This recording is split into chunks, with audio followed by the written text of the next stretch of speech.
Good morning, everyone. Welcome. Hello. Welcome to Sunday, last Sunday of the month. Christmas is already starting. Thank you. Oh, man. Let's stand and sing, and we're going to do our opening song today, An Attitude of Gratitude.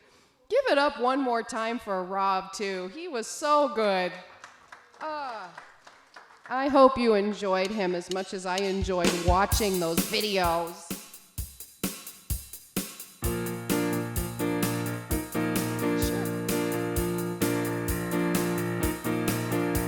And of course, the words are in the pink sheet inside your program. I got an attitude of gratitude. I'm grateful for this day, for peace of mind and wellness. I'm blessed in every way. The Spirit works within me, and so it lives in you. There's so much to be thankful for. It's so easy to do. I got an attitude of gratitude. I'm grateful for this place, for joyfulness belonging and every happy face. The spirit of abundance surrounds our every need. And when I act in gratitude, I got all that I need. I got an attitude of gratitude. I spread it far and wide. Joyfulness is my map, and faith is my guide. Together we can share the love. The only thing we need is an attitude of gratitude in heart and mind and deed.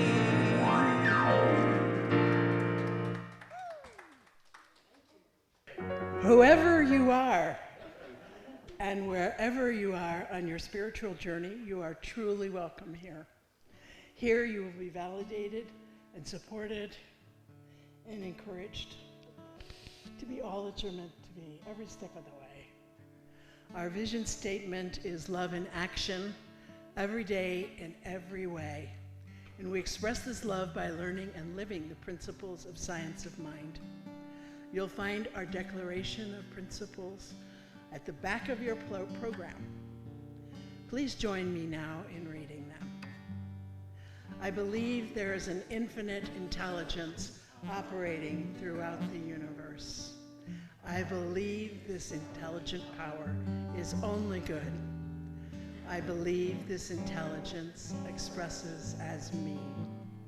I believe through my conscious use of this power, I create my life as happy, healthy, and complete. So it is. Do we have any first-timers? I'm not looking at you. Thank you. Karen and Jeff, would those be your friends? Oh, welcome. Well, I have a sort of surprise visitor, too. And she's in the back row with flowing silver locks. And that's my daughter, Erica. Yay! So, welcome. This is a great group. You'll love them. They'll love you. Yes. I'd like to thank all the people that made this Sunday celebration possible. And first of all, that's you sitting in those chairs. You know, if we didn't all come together here, it just would never work the way it does. We have many people to speak to you this morning besides me. Don Green has something to say. Melinda has something to say. No?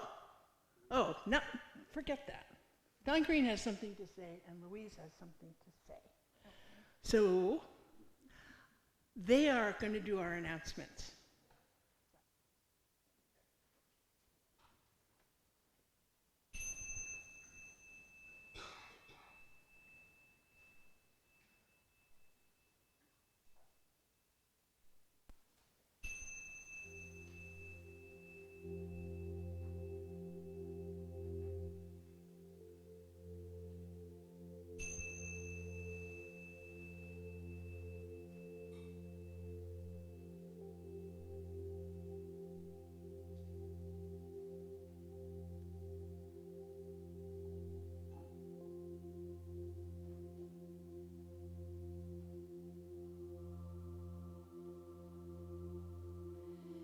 And if you are joining us for the first time today, our words for our Namaste song are inside the first page of your program.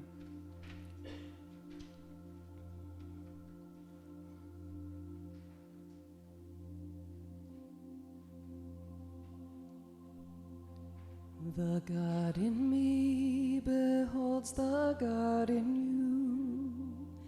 It is all for our greatest and highest good. The God in me beholds the God in you. And you and I are one. Namaste. The God in me beholds the God in you. It is all for our greatest and highest good. The God in me beholds the God in you. And you and I are one. Namaste. Namaste.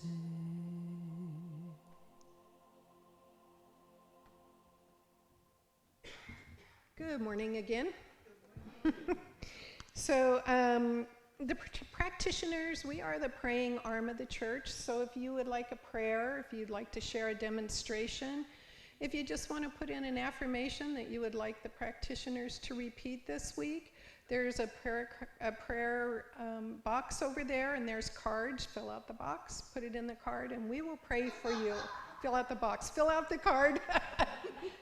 Melinda, if your laugh wasn't there, I would have totally missed that. Anyway, fill out the card and put it in the box. You know what I'm saying. So I'm going to start this service by lighting the candle, and just know that we each are a light. We have a light within us, and we take that out to the world with us. All right, so I'm just get centered. If you'd like, close your eyes. And know that there is only one life, and that is the life of the infinite. That life permeates itself and is all there is. I know that this one life is at the very center of all there is. I know there is nothing that can, does, or will exist outside of the infinite presence of God. God is simply all there is. I know that at all times God is expressing itself in, through, and as me. And knowing this truth for myself, I also know it for each individualized expression of God here today, right here, right now. God is, and we are. We are each the way the divine shows up on this earth. I know the sacred service is an expression of God through each one of us here today as we manifest the energy taking place as this divine meeting right here and right now. And it is from this knowing that I now speak this word for a perfect and divine service. I speak this word knowing that Reverend Donna's message today is divinely blessed, and we are each divinely blessed. And we anchor this by saying, and so it is. So I am hung up on this poem. It's by Max Ehrman.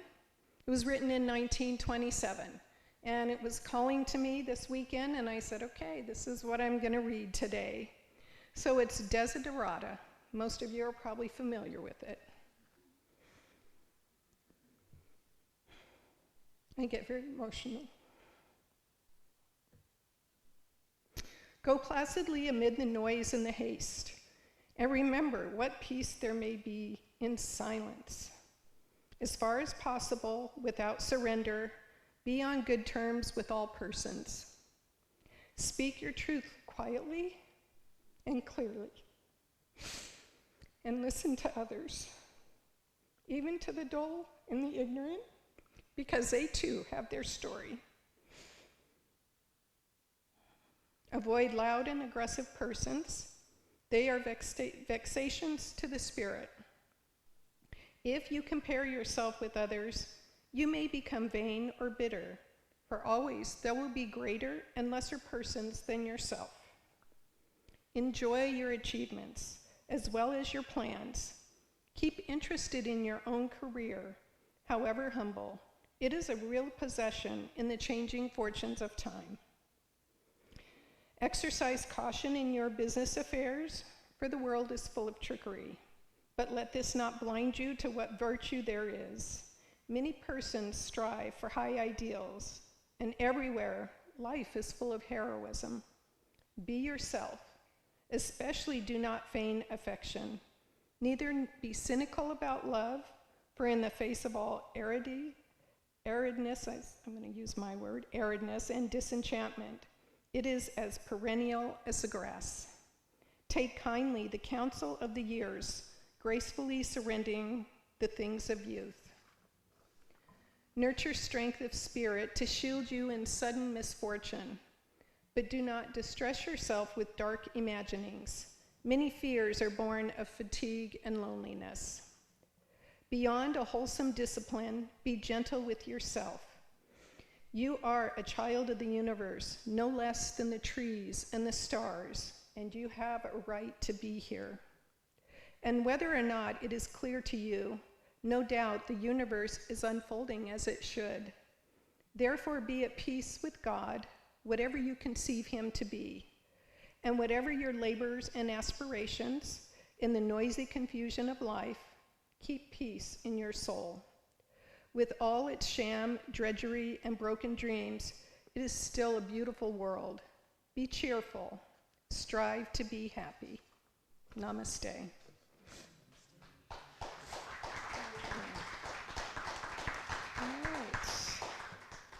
So I take this candle and hold the high watch for you during the service today. Thank you.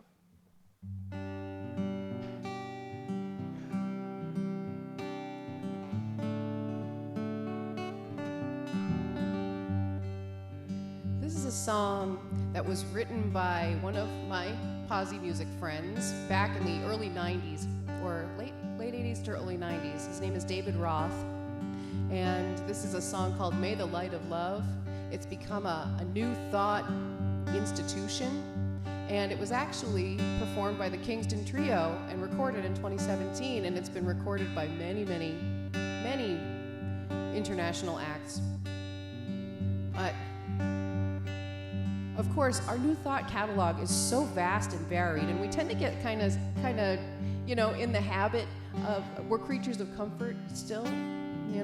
So I thought I would share some new music today, new old music. So this is May the Light of Love by David Roth. As we come around to take our places at the table, a moment to remember and reflect upon our wealth. Here's to loving friends and family, here's to being able to gather here together and good company and health. May we be released from all those feelings that would harm us. May we have the will to give them up and get them gone. For heavy are the satchels full of anger and false promise. May we have the strength to put them down. May the light of love be shining deep within your spirit.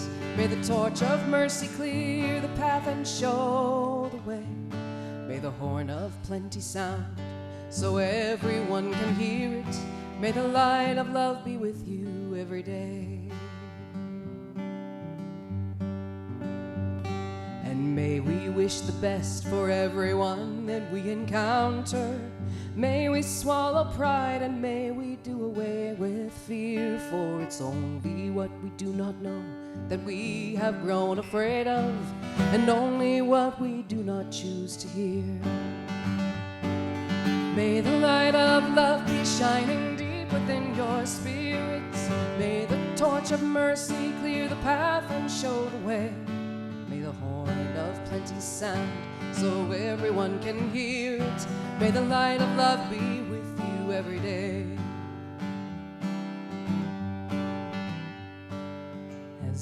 us our daily bread and drink our day's libations.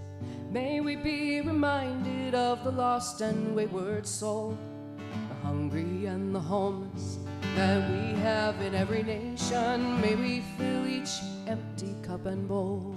May nothing ever come or threaten ever to divide us. May we never take for granted all the gifts that we receive, being ever mindful of the unseen hands that guide us and the miracles that cause us to believe. May the light of love be shining deep within your spirits. May the torch of mercy clear the path and show the way. May the horn of plenty sound so everyone can hear it. May the light of love be with you every day. May the horn of plenty sound so everyone can hear it. May the light of love be with you. May the light of love be with you. May the light of love be with you every day.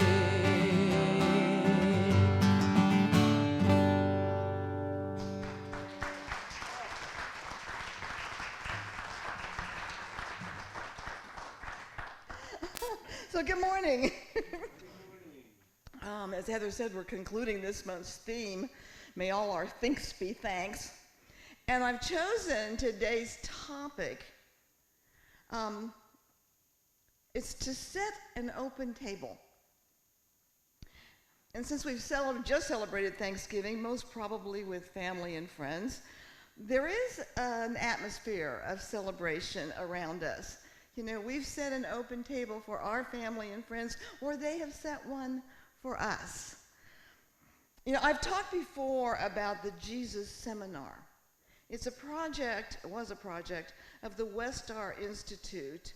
It was founded by Dr. Robert Funk in 1985, and it was a group of religious scholars who studied the scriptures and other pertinent material to determine who the historical Jesus was and which statements from Scripture they believed that Jesus did say, that he probably said, that he did not say, but the ideas are close, and what he did not say. Words that were added later for a point of view from somebody else. And they put together this portrait of this historical Jesus that is in integrity with the man in his time. And there was even disagreement within the group. I understand that they had like marbles or ping pong balls or something in different colors. And they would go through scripture and they would vote. And there were like 30 at the beginning, and there were up to 200 at any one point of people participating. But they would put these colored ping pong balls into which category. And so there was argument within the crew, but they did try to come up with something that they felt they could believe in. And this portrait of Jesus that they did come up with, I really, really love, because Dr. Robert Funk says, because Jesus is confident God will provide, and because he is willing to trust human generosity, he strongly recommends celebration. His parables are filled with parties over the recovery of a lost coin, a lost sheep, a lost son. And Jesus pictures the arrival of God's kingdom as a dinner party. He is the proverbial party animal, as one of our colleagues has said. Well, Thanksgiving week centered around celebration, parties, feasting, and shared community. And this atmosphere of celebration continues now during the rest of the holiday season, Christmas, and the coming of the new year. So I want to kind of weave this idea of celebration within the framework of our belief as religious scientists. Dr. Funk says a celebration is a departure from routine existence, from normal daily activities. A woman loses a coin, sweeps the dirt floor of her house to find it, and then spends that coin and more to celebrate her good fortune. A sheep wanders off from the flock and becomes lost in the wilderness. The shepherd leaves the flock to search for the stray. When he finds it, he throws a party to celebrate and perhaps slaughters the very sheep he has just retrieved. An old father risks the loyalty of his faithful son in order to celebrate the return of the truant prodigal. Merrymaking, Jesus tells his followers, is what follows upon the recovery of what was lost. Dr. Funk says celebration is appropriate for another reason.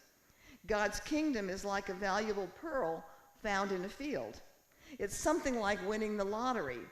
It's not, in these cases, finding something that was lost, but stumbling upon a new, unanticipated treasure. The unexpected discovery of something for which one has not been searching produces the joy that comes with surprise, and the festivities then become spontaneous. And if you think about it, you and I are the people of these parables. You know, children have an inner sense of celebration. They laugh and they play, and they're naturally uninhibited. They are alive in God's kingdom, checking everything out. They want to taste the dirt. They stand transfixed at a butterfly. They laugh and point to something they haven't seen before.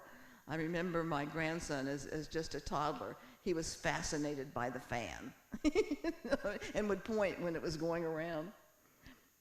And you and I once had that sense of oneness, of security, of wonder and awe, but many of us lost it along the way.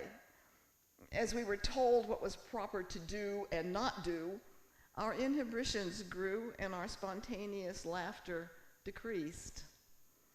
We began to lose our sense of safety in the world, especially when confronted with its pain, its cruelty, its horrors.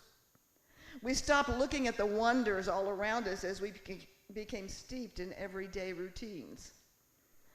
And because they were no longer new, we began to take the blessings of each day for granted. And I think that that's why a lot of us are drawn to science of mind. A lot of us are here for that reason. We want to recover that which was lost to us. All those things that a child naturally understands.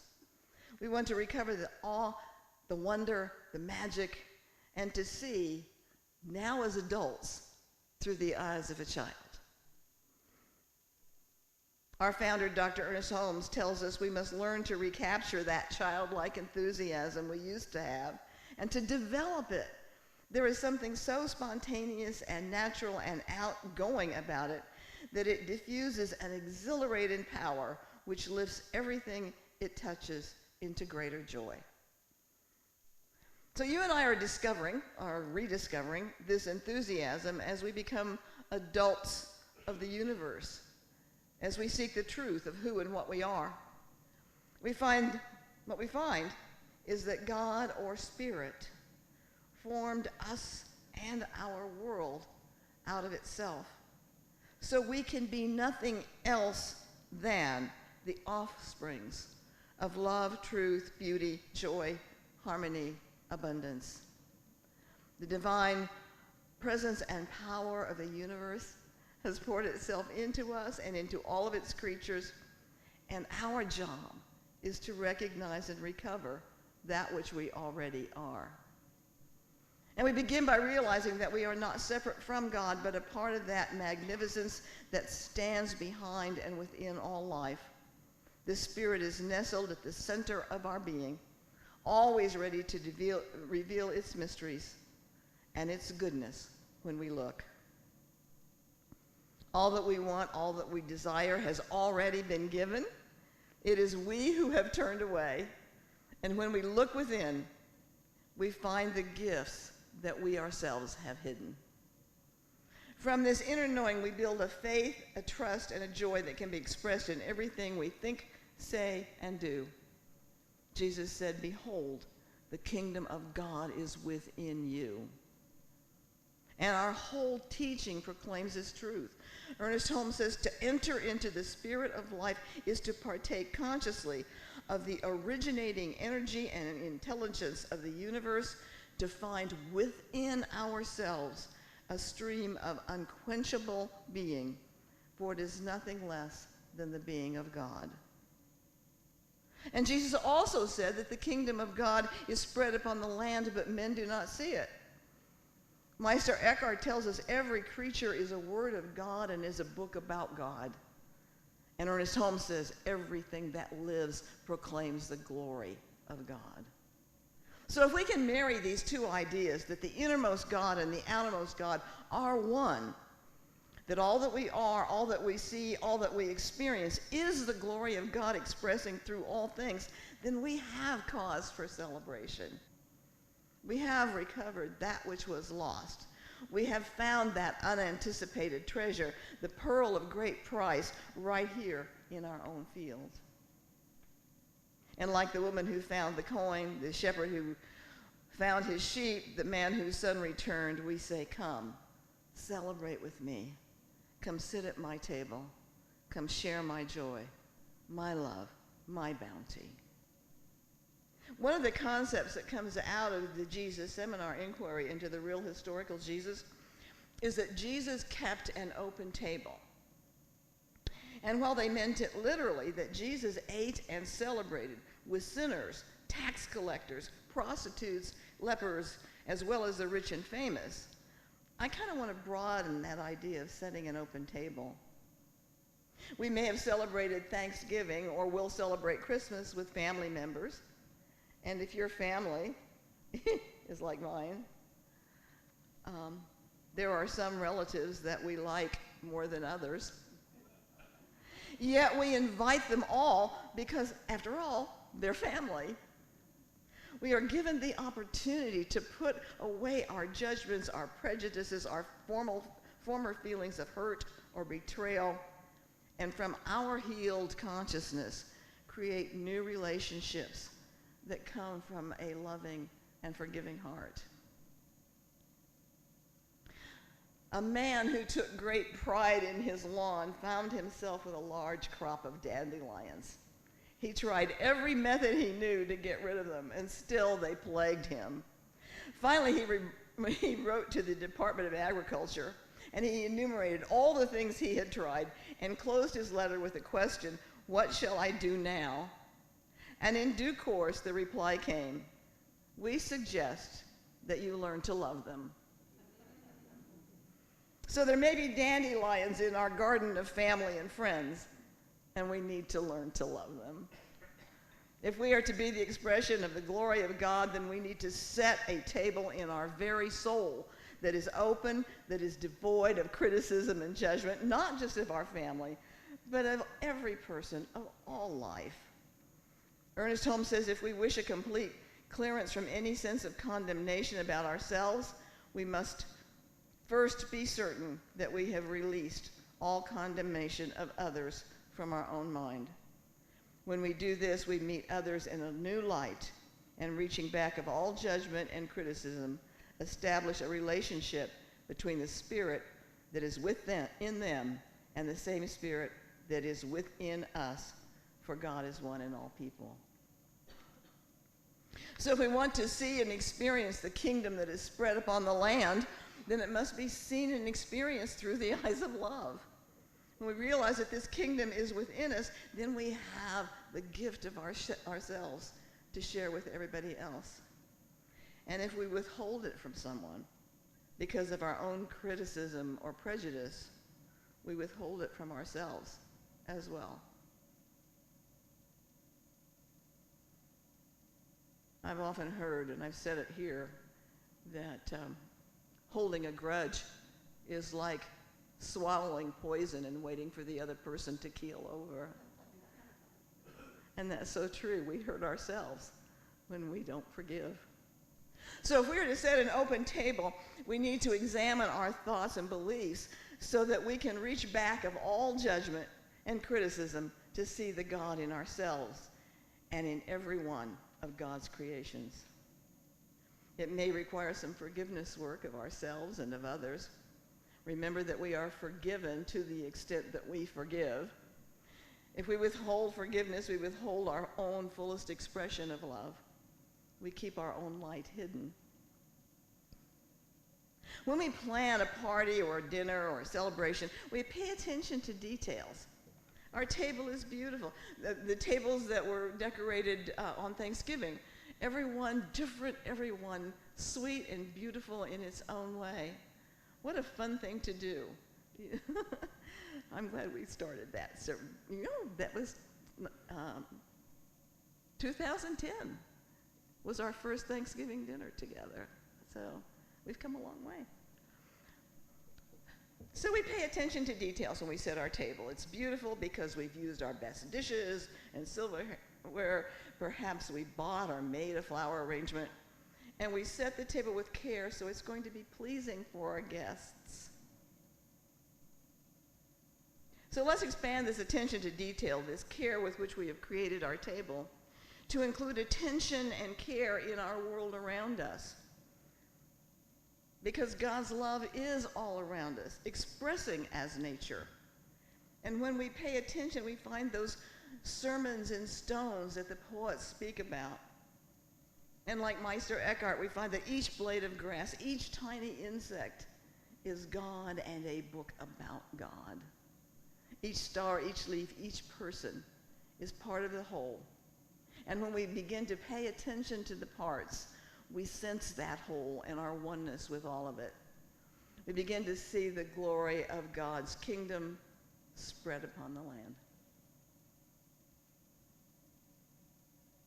When we take care in the way we live our lives, just as we take care in the way we set our table, we not only pay attention to details, but we become aware and interested.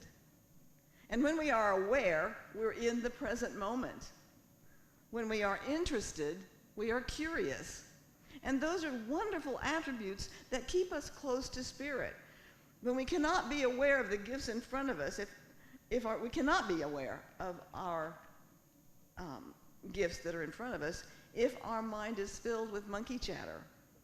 We cannot be curious about anything if our mind is not open to new ideas and new experiences. So our open table includes our inner awareness that we are part of the love and magnificence of God, and that what is true of us is true of every single person. Our open table allows us to live from a namaste consciousness, that we greet each person, each event, each part of nature from our God self to the God in who and what we see. This is what we teach, and I trust this is what we try to practice and live. For many summers, members of Science of Mind would gather at the Asilomar Conference Grounds in Pacific Grove, California.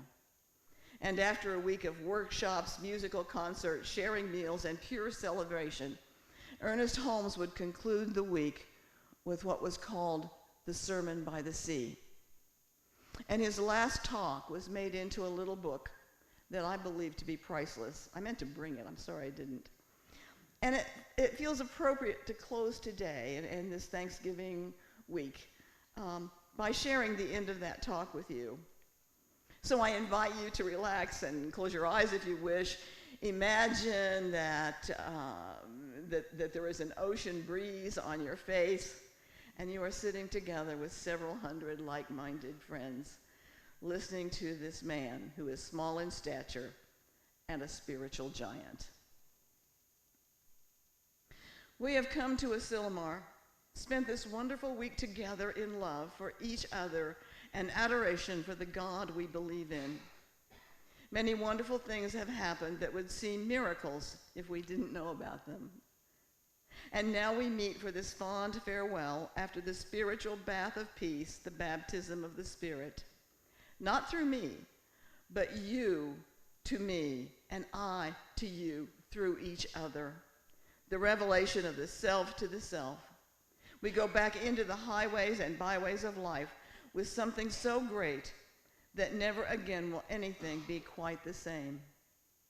A little more light shall come, a little greater glory added to the glory that we already possess, a deeper consciousness, a higher aspiration, a broader certainty of the mind. You are religious science. I am not. I am only the one who put something together. I do not even take myself seriously, but I take what I am doing seriously. You are religious science, our ministers, our practitioners, our teachers, our lay people. You find me 1,000 people in the world who know what religious science is and use it and live it as it is, and I'll myself live to see a new world, a new heaven, and a new earth here. There is a cosmic power wrapped up in a cosmic consciousness and purposiveness that is equal to the vision which looses it.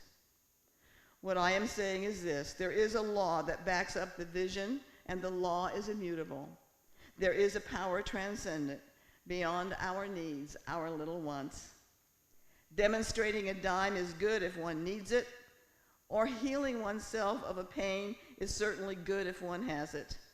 But beyond that, at the real feast, at the tabernacle of the Almighty, in the temple of the living God, in the banquet hall of heaven, there is something beyond anything that you and I have touched. Find 1,000 people who know that and use it, and the world will no longer be famished. How important it is that each one of us in our simple way shall live from God, with God, in God, and to each other. That is why we are here, and we are taking back with us, I trust, a vision and an inspiration, something beyond a hope and a longing, that the living Spirit shall walk through us anew into his own creation, and a new glory come with a new dawn. These are the words of Ernest Holmes. They are my wish for you. Namaste.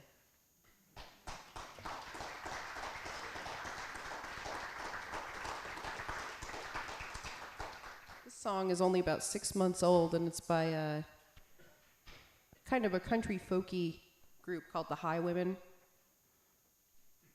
And I thought it was just so appropriate for today and today's topic.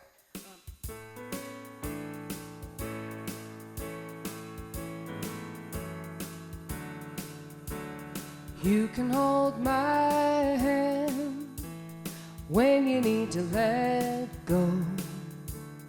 I can be a mountain when you're feeling valley low. I can be a street light showing you the way home. If you can hold my hand when you need to let go. Oh, I want a house with a crowded table and a place by the fire for everyone. Let us take on the world while we're young and able, and bring us back together when the day is done. All right, let's stand. If we want a garden, we're gonna have to sow the seeds, plant a little happiness, let the roots run deep. If it's love that we give, then it's love that we reap. If we want a garden, we're gonna have to sow the seed. Yeah, I want a house with a crowded table and a place by the fire for everyone. Let us take on the world while we're young and able, and bring us back together when the day is done. Now, I'll sing the bridge for you. All the doors always open, your picture's on my wall. Everyone's a little broken and everyone belongs. Yeah, everyone belongs. Oh, I want a house with a crowded table and a place by the fire for everyone. Let us take on the world while we're young and able, and bring us back together when the day is done. And bring us back together when the day is done. Well, that's sort of perfect with everything we've done today, isn't it? Thank you, Heather. Thank you for finding that. Beautiful. Okay, it's time for our offering. Chance to put our divine circulation in process. And I ask that you join us in our offering affirmation at the left-hand side of your bulletin. My gift goes forth to heal, prosper, and bless all that it touches.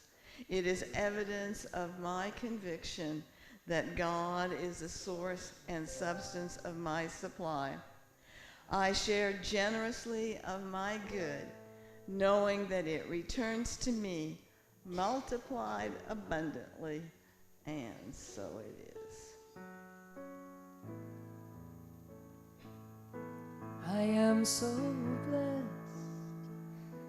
I am so blessed.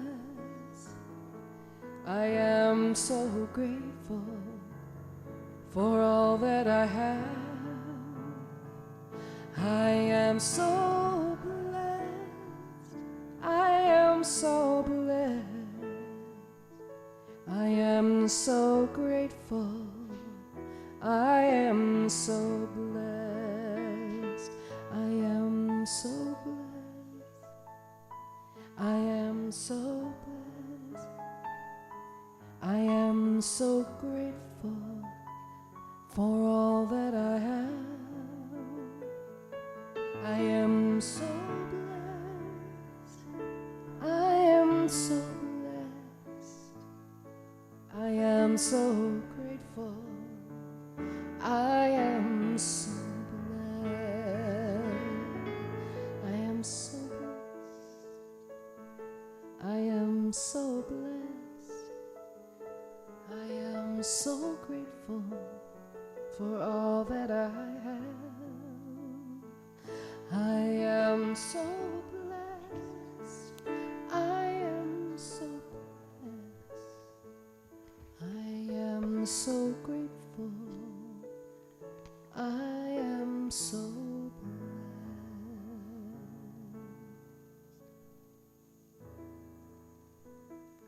And it's true that we are so blessed. We're so blessed.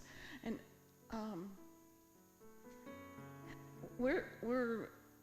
we have two families that we have adopted. How many kids? 5 kids? Seven. Wow. We do this every year for those who are new to us. And we've been doing it for a long time.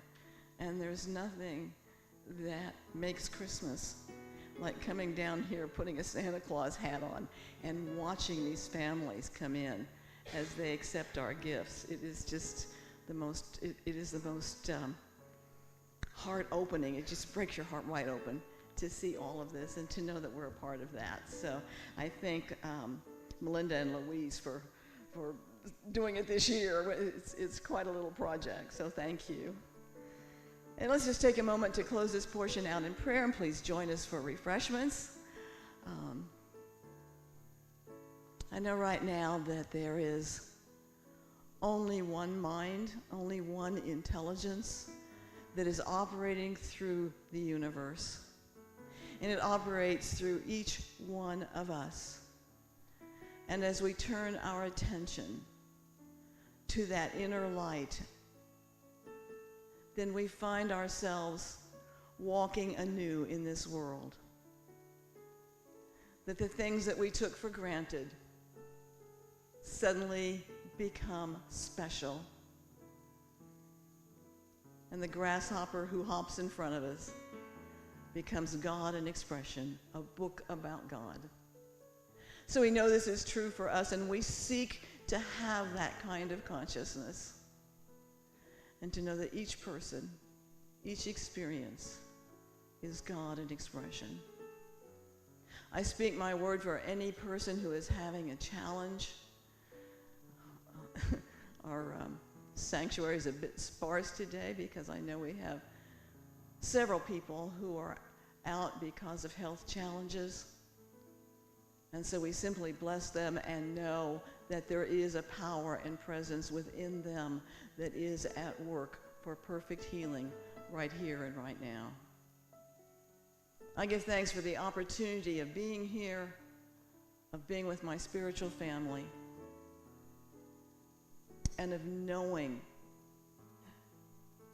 that this power and this presence is at work in this very room, as we say together, and so it is. Thank you all. May we stand and sing Stand.